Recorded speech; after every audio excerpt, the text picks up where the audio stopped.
अस्सलामुअलैकुम। जो हम आज चीज़ डिस्कस करेंगे वो कहीं स्पेसिफ़िकली सेक्शंस में हमें लिखी नहीं मिलेगी, बट वो हमें पता होना चाहिए। और most of the time, in most of the cases, students do not know these things. अब कैसे नहीं पता होती? क्योंकि कंफ्यूज हो जाते हैं, जजेस के नाम सुन के कंफ्यूज हो जाते हैं। कौन सा जज कौन सा केस चला रहा है, मजिस्ट्रेट क्या करता है, सिविल जज क्या करता है। तो उन चीज़ों को समझने के लिए, आसानी से समझने के लिए, आपको ये जो हमारी वीडियो है देखना लाजमी है। सबसे पहले सिविल मैटर, हम पहले बात करेंगे सिविल मैटर की। अब एक सिविल मैटर जो स्टार्ट होता है, जिसे हम कहें कि बोर्न हुआ है। अब बोर्न हुआ मतलब कि जनरेट हुआ है, जो पहला सिविल मैटर कहीं पे अराइज हुआ है, वो जहाँ पे चलेगा वो होता है सिविल जज। अब जैसे कि हम कहें कि भाई 50,000 की मालियत का कोई केस है, तो वो सिविल जज के पास चलता है, ये उसकी जुरिस्डिक्शन में आता है 50,000, ठीक है।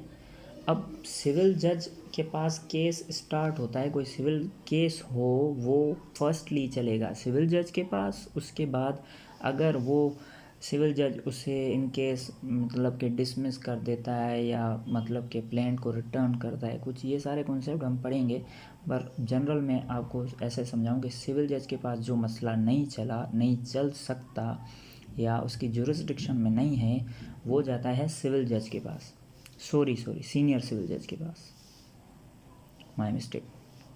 अब सीनियर सिविल जज ने मसला चलाया, और अब कोई ऐसा मसला है जो सीनियर सिविल जज की भी जुरिस्डिक्शन में नहीं आता, वो जाएगा एडिशनल डिस्ट्रिक्ट जज के पास। मतलब एडिशनल डिस्ट्रिक्ट जज अब वो मसला चला रहा है, या तो वो डायरेक्ट एडिशनल डिस्ट्रिक्ट जज की जुरिस्डिक्शन में आ रहा है, उसके मतलब के जो लिमिट है, जो अथॉरिटी है, वो जो एक्सरसाइज कर रहा है अथॉरिटी, उसमें आ रहा है, या फिर वो सीनियर सिविल जज कोई मसला नहीं चला सकता, तो वो उसको आगे भेजेगा। आगे कहाँ पे भेजेगा? एडिशनल डिस्ट्रिक्ट जज के पास। अब एडिशनल डिस्ट्रिक्ट जज जो मसला चला रहा है वो नहीं चला सकता, या नहीं चला रहा, या फिर वो मसला उसकी जुरिस्डिक्शन में डायरेक्ट आता ही नहीं है, तो वो जाएगा डिस्ट्रिक्ट जज के पास। तो सिविल मैटर्स में क्या होता है? पहले जो केस अराइज होता है वो सिविल जज के पास चलता है, फिर सीनियर सिविल जज के पास जाता है, फिर एडिशनल डिस्ट्रिक्ट जज के पास जाता है, और फिर डिस्ट्रिक्ट जज के पास। अब यहाँ पे हम जब क्रिमिनल पढ़ेंगे, उसके बाद एक छोटा सा फ़र्क है, थिन लाइन है, वो ये है कि भाई सिविल जज कहाँ पे होता है, या क्रिमिनल कहाँ पे होता है, या अलग अलग होते हैं, क्या है वो समझेंगे। क्रिमिनल मैटर्स में जहाँ पे सिविल जज सिविल केसेस चलाता है, वहीं पे मैजिस्ट्रेट क्रिमिनल केस चलाता है। पहला मतलब कि जो लोवेस्ट हम कोर्ट कहें, ठीक है, या फिर मतलब कि जो मसला अराइज होगा, पहले किसके पास जाएगा? मैजिस्ट्रेट के पास। अगर वो मैजिस्ट्रेट की जुरिस्डिक्शन में नहीं आता, नहीं चला सकता उसे, तो असिस्टेंट सेशन जज चलाएगा। अगर असिस्टेंट सेशन जज उसे नहीं चला सकता है, उसकी जुरिस्डिक्शन में, उसकी लिमिट में, उसकी अथॉरिटी में जो एक्सरसाइज कर रहा है वहाँ पे नहीं आता, तो एडिशनल सेशन जज चलाता है। और फिर फाइनली सेशन जज आता है, जो हेड होगा, ठीक है। अब देखें, अब मैं आपको बताता हूँ कि सिविल जज या मैजिस्ट्रेट वो एक ही बंदा होता है, मतलब कि अलग बंदे नहीं हैं। सिविल जज तब कहेंगे जब वो सिविल मैटर्स चला रहा हो, मैजिस्ट्रेट तब कहेंगे जब वो क्रिमिनल मैटर्स चला रहा हो।